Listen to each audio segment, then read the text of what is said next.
Hello les devs, bienvenue sur le podcast de Quoi de neuf les devs, un newsletter pour les devs, mais pas que. Tous les pros de l'IT sont les bienvenus. Hello les devs et bienvenue dans le podcast du numéro 120 de Quoi de neuf les devs.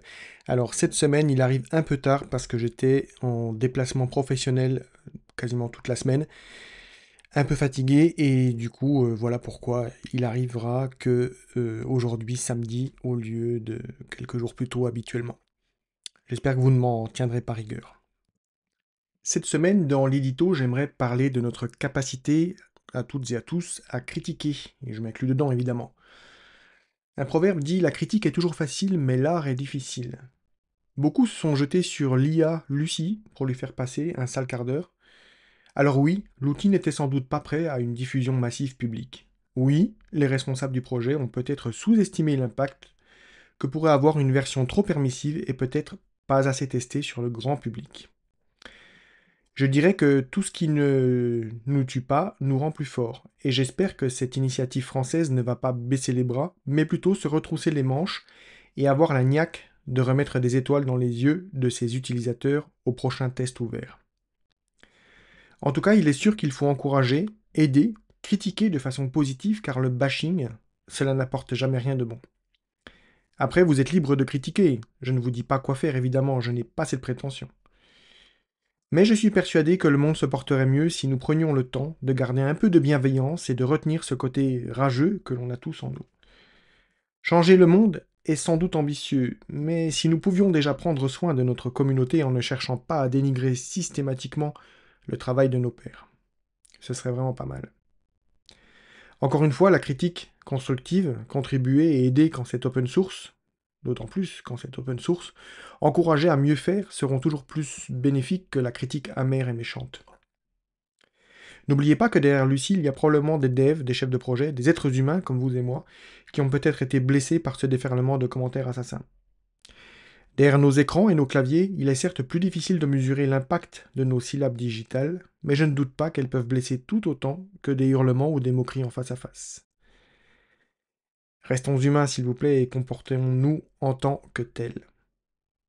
Voilà, ça c'était l'édito que j'ai placé dans la newsletter de cette semaine et je pense que c'était important de vous partager mon point de vue, sans prendre forcément parti pour un côté ou l'autre, mais en tout cas, voilà, toujours rester dans la modération et penser bien qu'en face de vous, il y a des personnes et que les insultes, les critiques méchantes, etc., peuvent vraiment blesser les personnes qui sont en face.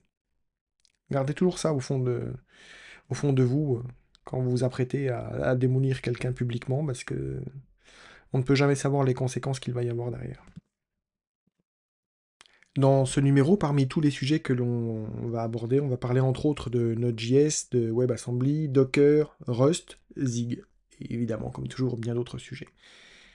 Et cette semaine, l'invité, eh bien, c'est Greg, alias le Dev Novice, que j'ai le plaisir de recevoir dans la newsletter et que vous connaissez sans doute via ses posts sur Twitter /X, euh, où il documente entre guillemets son parcours de dev. Et voici ses conseils pour vous les devs. J'ouvre les guillemets. Évitez d'écouter les personnes qui vous disent que vous ne pouvez pas devenir développeur. Il n'y a pas de personnes qui peuvent devenir développeurs et d'autres qui ne le peuvent pas. Vous aurez peut-être plus de facilité ou au contraire plus de difficultés. Mais si vous avez vraiment si vous avez vraiment cette envie de le devenir, que c'est vraiment un objectif qui vous tient à cœur, pour une raison ou pour une autre, vous y arriverez. Peu importe le temps que ça prendra et d'où vous commencerez. C'est cette volonté qui vous anime sous le capot qui sera le moteur qui vous fera continuer jour après jour sans lâcher jusqu'à atteindre votre objectif. Je ferme les guillemets. Les paroles de Greg résonnent en moi et réveillent le papa qui est en moi et qui a toujours dit à ses enfants de persévérer et de ne jamais abandonner. Et c'est vrai que c'est un état d'esprit, je pense, à avoir aussi dans le monde du dev, parce qu'on est confronté au quotidien et chaque jour, et chaque semaine qui passe, les mois qui passent, à résoudre de nouveaux problèmes, euh, pas toujours les mêmes d'ailleurs, qui peuvent être différents et qui peuvent nous challenger. Et donc, avoir cet esprit de compétition, de persévérance et surtout l'envie de ne pas abandonner, ça nous permet d'aller plus loin, je pense. Et je pense que c'est vraiment une qualité essentielle notre domaine, et sans doute dans d'autres domaines, mais en tout cas, je pense que dans notre métier, c'est une vraie qualité. Donc, les devs, n'abandonnez pas. Et je parle à tout le monde, mais plus particulièrement à toutes celles et ceux qui sont en reconversion et pour qui le chemin n'est pas toujours évident entre comment dire, les écoles où il faut apprendre très rapidement de nouvelles notions, souvent dans des temps comprimés, condensés, euh, pour aussi, en tout cas également pour l'épreuve que représente de trouver pardon, des alternances et des stages pour valider vos années. Et puis surtout, lorsque vous devez commencer en entreprise, quand vous n'avez pas eu un cursus classique en école d'ingénieur, etc., où certains de vos collègues peuvent vous regarder d'un peu haut et ne pas avoir envie de vous donner votre chance. Donc à toutes celles et ceux qui se lancent dans cette aventure de la reconversion, je vous le dis, c'est possible, je l'ai fait, d'autres l'ont fait, et vous vous battez pour vous. Ne vous préoccupez pas de celles et ceux qui vous dénigrent, parce que au final, ça leur reviendra toujours dans la tête. L'entraide, c'est le plus important en fait. Et là, je m'adresse à celles et ceux qui n'apprécient pas forcément leurs nouveaux collègues qui viennent d'horizons différents. Je pense que vous avez tort et que c'est pas une bonne façon de faire. Au contraire, encouragez-les, accueillez-les et aidez-les, et vous verrez que ça sera aussi profitable pour vous. Voilà, voilà. Il est temps pour moi de vous parler de mes sponsors. Et cette semaine, mes sponsors sont Clever Cloud et ScalarX. Et cette semaine, c'est Steven Leroux, le CTO de Clever Cloud, qui va vous présenter Clever Cloud tout simplement. Steven, à toi la parole. Qu'est-ce que c'est Clever Cloud? Tu vois tout ce que tu veux pas gérer. Les Dockerfiles, le réseau, l'infrastructure, Kubernetes. Si tout pouvait être aussi simple que de pousser sur un repo Git. Tell me how! Eh ben c'est ça Clever Cloud. Tu choisis ton type d'application, Python, PHP, JavaScript, ton type de base de données, MongoDB, Postgres, MySQL, et tu n'as plus qu'à pousser sur Git. Et c'est là qu'on prend le relais. On prend ton code, on le construit, on l'envoie en production, on le monitore, on te donne les métriques, les logs, le monitoring, et en plus on te fait la sécurité, on te met tout à jour régulièrement dès qu'il y a une CVE, dès qu'il y a une attaque, quoi que ce soit. No way. This is crazy. Et si tu veux en savoir plus, va sur clever-cloud.com, clique sur commencer gratuitement, et en 5 minutes t'es en prod. Nice. Merci Steven pour cette présentation, et si vous souhaitez voir cette présentation en vidéo où vous verrez Steven dans sa cuisine, eh bien je vous mets le lien en description de cet épisode. Et le deuxième sponsor de cette semaine, c'est StackX de Christophe Casalagno, le bouclier technologique anti-stress 24 h sur 24, 7 jours sur 7, pour vos projets LAMP, quoi qu'il arrive, vous ne serez plus jamais seul. StackX est une solution industrielle d'infogérance Linux offrant une maintenance plus rapide, plus sûre et plus efficace de votre infrastructure à base de serveurs dédiés, public cloud, private cloud ou VPS. StackX élimine, détecte et corrige les pannes système tout en restant supervisé et renforcé par un support 24/7 capable de prendre en charge n'importe quelle opération de maintenance, d'optimisation ou de livraison. StackX est compatible avec la plupart des applications LAMP, Linux, Apache, MySQL, MariaDB et PHP, du marché tels que Joomla, WordPress, PrestaShop, Magento, Drupal et bien d'autres, ainsi que la plupart des frameworks tels que Symfony, Laravel ou CodeIgniter. StackX permet par ailleurs l'hébergement de vos applications Node.js, les langages Bash, C, C++, Java, Perl, Python et Ruby sont également présents. StackX est une infogérance réversible et résiliable tous les mois sans formalité particulière. Un email, un message Telegram ou un ticket sur le support suffisent. Et grâce à ma newsletter Quoi de neuf les devs, profitez de frais d'installation offerts avec le code Happy2Dev pour une valeur de 145 €. Passons à présent à la rubrique Le coin des lecteurs, avec un premier article en anglais nommé Cancelable Background Tasks in Rust. Alors cet article aborde la mise en œuvre de tâches d'arrière-plan annulables en Rust. Il propose un cadre simple pour exécuter des tâches en arrière-plan en garantissant leur annulation et un arrêt propre du travailleur sans tâches ou threads en attente et avec une libération correcte des ressources.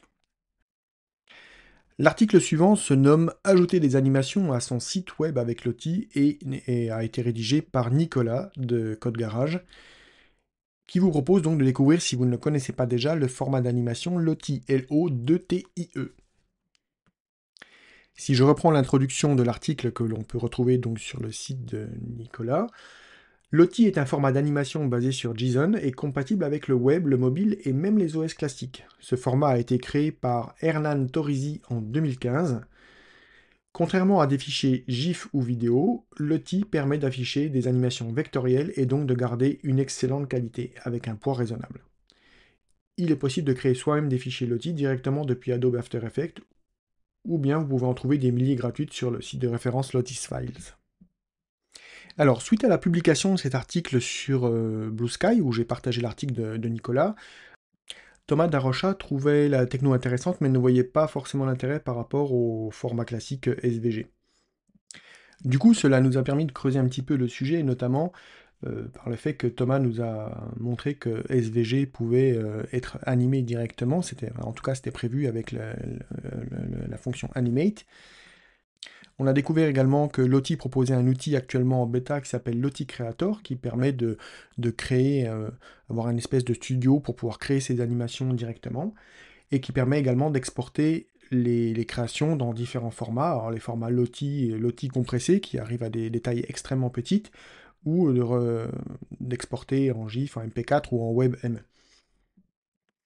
Et ce qu'expliquait Nicolas Brondin-Bernard par rapport à Animate, par exemple, c'est que Lottie offre un contrôle programmatique qui permet notamment de changer la vitesse d'une animation, la jouer à l'envers, sauter à une frame spécifique, faire pause, etc. Petite précision utile également, Lottie est quand même utilisé notamment par Duolingo, Disney, etc.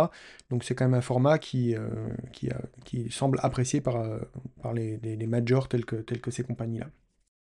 Et donc ça peut quand même sembler indiquer que le produit doit être de qualité. Il faut savoir malgré tout que Lottie ne fait pas ça entièrement gratuitement, ils vendent aussi des services autour de leur format évidemment. Voilà un petit peu pour ce retour sur ce sujet, vu qu'on a pu échanger à plusieurs, et ça c'est vraiment sympa de partager ces connaissances. Ça nous permet d'avoir une vision un peu plus complète de ce qu'est Lottie et de ce qu'il propose. Alors l'article suivant est en fait une série d'articles qui s'appelle Recréer SQLite en Rust. Et donc, je vous en avais déjà parlé en début décembre dernier dans la newsletter. C'est Akanoa qui fait ça et qui a lancé donc cette série pour réimplémenter SQLite, mais en Rust. Actuellement, il en est déjà à son 15e épisode où il parle des index secondaires. Si vous vous intéressez à Rust, vraiment, allez voir ce que fait Akanoa, c'est très complet, il a un blog très complet sur le sujet, ses posts sont toujours très très très détaillés, il fait des vidéos aussi sur sa chaîne YouTube. Bref, c'est un bon point d'entrée sur Rust dans la communauté française notamment. Dans l'article suivant, on va retrouver l'ami Stéphane Robert qui va nous faire une introduction à NerdCTL pour ContainerD, et voici son introduction sur cet article. Après avoir découvert les bases de ContainerD, vous vous demandez peut-être comment simplifier son utilisation. Par défaut, ContainerD est livré avec un CTR, un outil minimaliste, mais parfois limité pour interagir avec les conteneurs. C'est là que NerdCTL entre en jeu. NerdCTL propose une interface en ligne de commande qui remplace avantageusement CTR, tout en offrant une expérience proche de celle de Docker. Avec NerdCTL, vous bénéficiez de fonctionnalités équivalentes, voire supérieures à celles de Docker, sans dépendre de son écosystème. L'article suivant est en anglais, il s'appelle 5 Open Source Tools for Backend Developers in 2025. Et dans cet article, Arindam présente les avantages de 5 outils de backend qui sont Nitric, Encore, AppWrite, Manifest et nhost.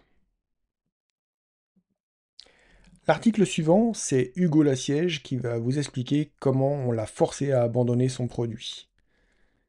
Un post avec une très belle morale et qui vous donnera une bonne raison de ne pas abandonner vos projets dans votre cimetière à side projects. Et plus généralement, personnellement, j'adore le contenu que fait Hugo, ses vidéos et le contenu de ses blogs. On a l'impression d'être embarqué dans une histoire à chaque fois et ça c'est vraiment top. Rien que pour la curiosité, je vous invite à aller lire son article.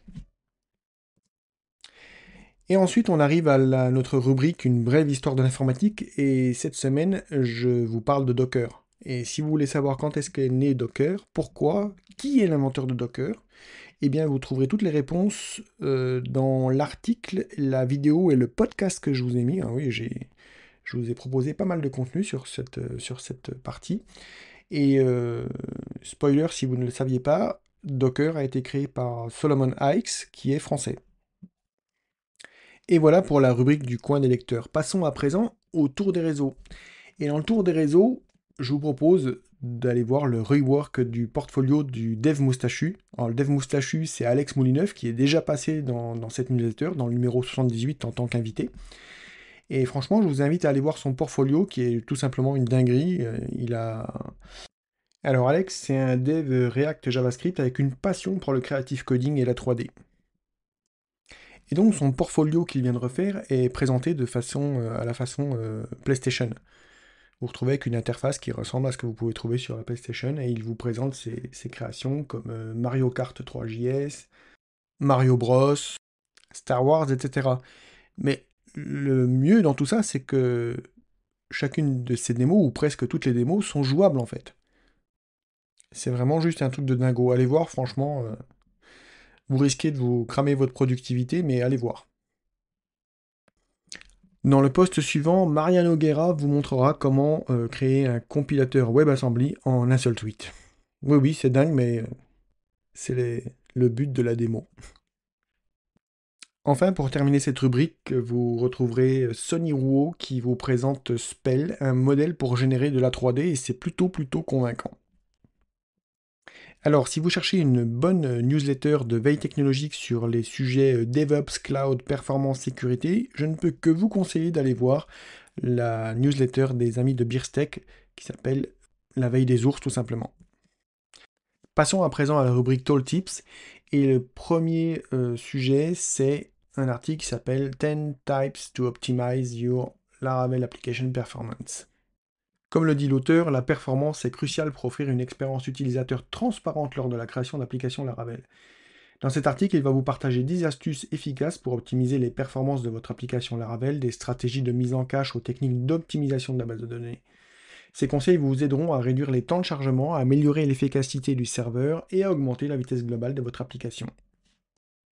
Le post suivant que je vous propose, c'est tout simplement mon autre newsletter qui s'appelle Laravel au quotidien. Ce sera le numéro 44. Et on y parle notamment d'upgrade plan, de serverless, de PHP sur iOS, de comment scaler ses apps et du package Commenter. Alors je vous le dis chaque semaine, j'anime également un groupe LinkedIn Laravel francophone. Alors si l'univers Laravel t'intéresse, tout simplement tu trouveras le lien pour rejoindre ce groupe dans la newsletter.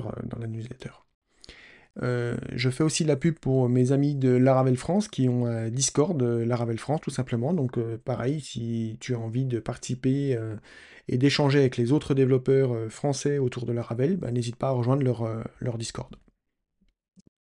Il est temps de passer à la rubrique Tu as ton popcorn.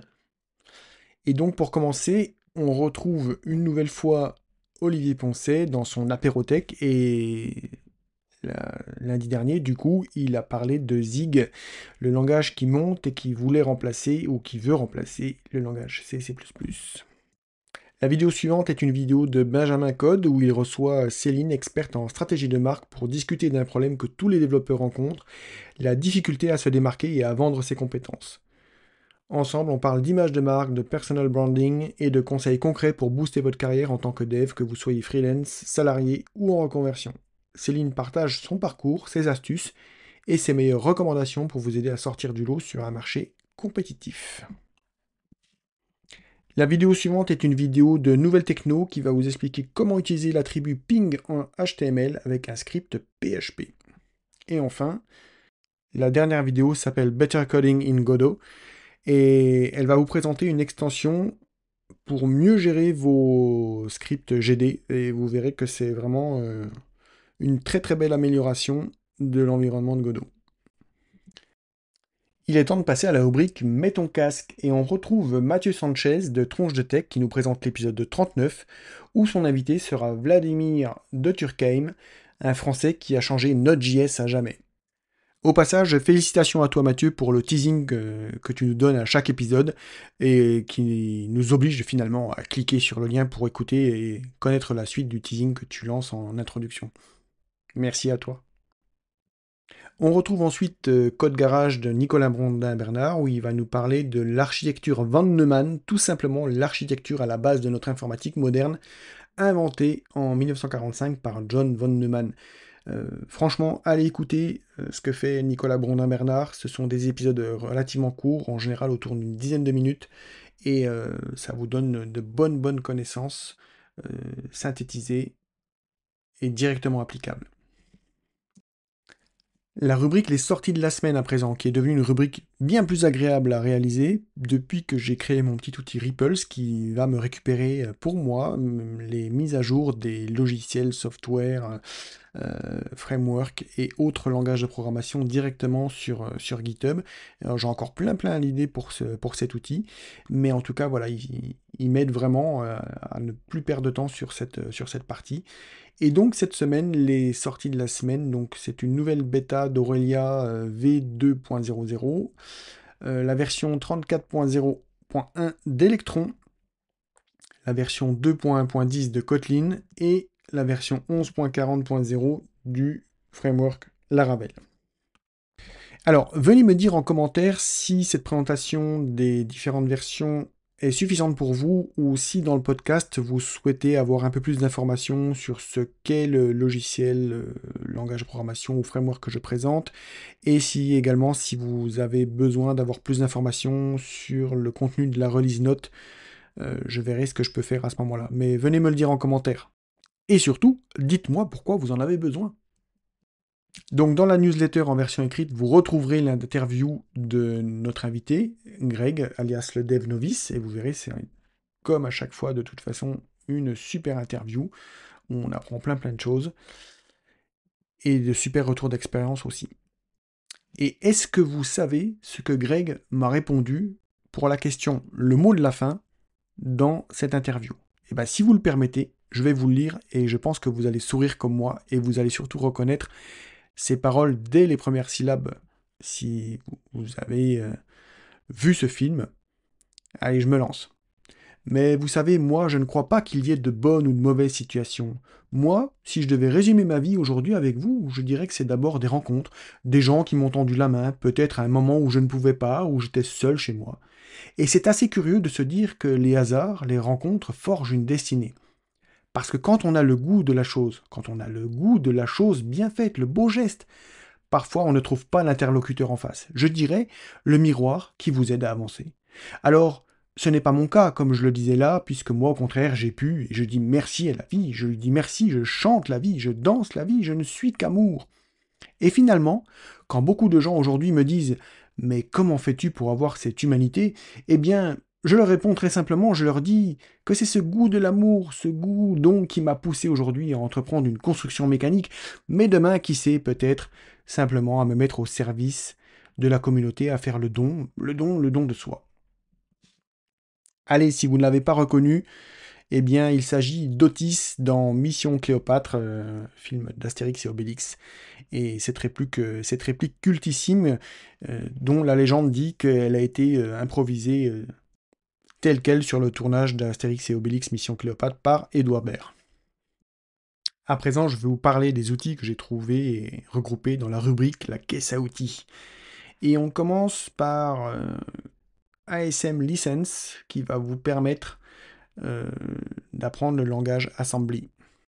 La ressource suivante, c'est React Beats, proposé par Guillaume RYGN, qui vous propose donc une lib de composants UI à intégrer pour donner un vrai effet waouh. Allez voir le site de démo, c'est tout simplement bluffant. Et la troisième ressource, c'est Xerox, qui est un convertisseur PDF, mais pas que, vers du format Markdown. C'est Olivier Poncet qui le propose. Ensuite, dans la rubrique les conférences et événements à venir, nous avons la Laracon EU 2025 qui se tient du 3 au 4 février à Amsterdam, le Tour Tech qui se tiendra du 6 au 7 février à Tours, et Rust in Paris qui se tiendra le 14 mars à Paris. Et je rappelle qu'il faut souligner ici le super travail d'Aurélie Vache, qui tient un jour un GitHub qui donne toutes les informations sur toutes les conférences du monde et au-delà. Et elle a même mis en place un site associé pour faciliter faciliter les recherches de conf et il s'appelle developers.events. Allez, un petit coup d'affiliation parce que ça me permet de récolter quelques fonds pour m'aider à continuer mon travail. Et cette semaine encore, je vous propose Laracast. Laracast, donc, qui est une référence pour les développeurs Laravel. Mais ce n'est pas seulement Laravel, comme je dis à chaque fois. Il y a plus de 500 heures de cours, plus de 2800 leçons. Et le fait important, c'est qu'il y en a beaucoup qui sont accessibles gratuitement. Laracast propose également une communauté et un forum très actifs sur évidemment tout ce qui tourne autour de l'écosystème Laravel, mais encore une fois, pas que. J'y suis abonné et j'aime beaucoup ce que propose Laracast. Et n'hésitez pas à aller faire un tour et pourquoi pas vous y abonner. Et si vous vous y abonnez de façon payante, eh bien je serai un petit peu rémunéré. Tout simplement et en toute transparence. La rubrique les demandes de stage, alternance et jobs. Je vous le rappelle, à vous, les devs, cette rubrique est vraiment faite pour vous. Si vous êtes à la recherche d'une alternance, d'un stage ou même d'un job, n'hésitez pas à me contacter en commentaire de cette newsletter, sur Twitter, sur LinkedIn, sur Blue Sky, pour me faire part de votre besoin et je vous ferai passer avec grand plaisir et bien évidemment gratuitement dans cette rubrique pour vous aider dans vos recherches pour que vous puissiez trouver plus facilement. Donc n'hésitez pas. Et donc cette semaine, j'ai laissé l'annonce de Jérémy Copin qui cherche des missions d'ingénieur cloud Ops à partir de février 2025, donc à partir de maintenant, sur l'île ou en remote. Allez, un petit peu d'humour à présent avec la rubrique un peu d'humour, tout simplement.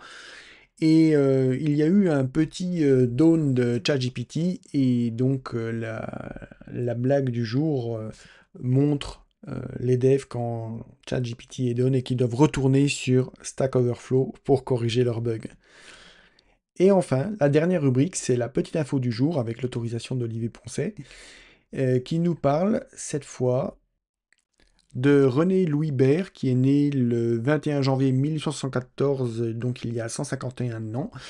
Mathématicien français, il sera principalement connu pour ses travaux concernant la continuité et les nombres irrationnels. Et voilà, on a fini ce podcast avec ce numéro. Et donc, n'hésitez pas à vous abonner à cette newsletter, c'est ma plus belle récompense. N'hésitez pas à venir commenter ce podcast ou la newsletter. N'hésitez pas, si vous en avez, à me soumettre de nouveaux sujets. Et sur cela, il me reste à vous souhaiter un excellent week-end, ce qu'il en reste en tout cas. Et on se retrouvera lundi pour un prochain épisode de Quoi de neuf les devs. A très bientôt les devs. Ciao ciao.